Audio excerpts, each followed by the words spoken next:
Při čtvrtém jednání tady na Královském soudu očekávala celá slovenská veřejnost a hlavně babička s dcerou Ivanou odpověď na otázku. Stráví děti Vánoce doma? Toto přání totiž vůbec poprvé vyslovil soudce už 9. listopadu při prvním líčení. Včera právník babičky požadoval, aby všichni odjeli na Slovensko 24. prosince a ředitelka Centra pro mezinárodně právní ochranu dětí Cisárová dokonce už 21. Soudce ale nakonec řekl jasně, děti budou doma nejpozději 4.1. roku 2013. Také bolo súdne rozhodnutie.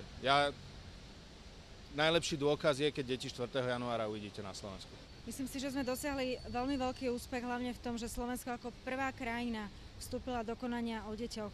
Chcela by som týmto spôsobom poďakovať ministrovi Lajčákovi a jeho intervenciám. Som viac menej spokojný, lebo som to očakával, že sa to bude dlhšie naťahovať ešte.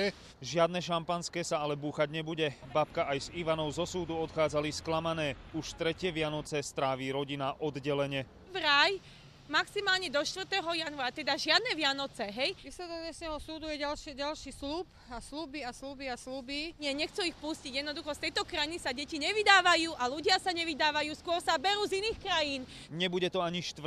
január, zhodujú sa matka s dcérou. Angličania si aj tak niečo nájdu. Navyše pri vyjednávaní, kedy pôjdu chlapci domov, neurobili britské úrady ani jeden ústupok. Tvrdo požadovali, aby zostali v Anglicku čo najdlhšie. 9. už majú buknutý dávno Hyde Court Fosterovci a nikto tu nepovedal, že 30. už majú buknutý Supreme Court.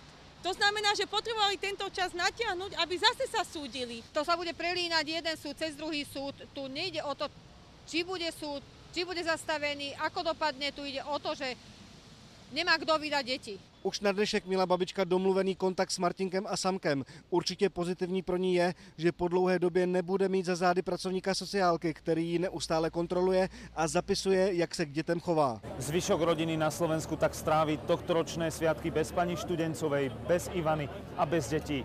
Za štedrovečerný stôl si tak zasadne matka spolu s dcérou v opustenom dome na vidieku. Oni budú mať krásne Vianoce a ja tu budem sedieť v cudzom byte. Z Anglicka Martin Krpač a Darius Haraxin, televízia JOJ.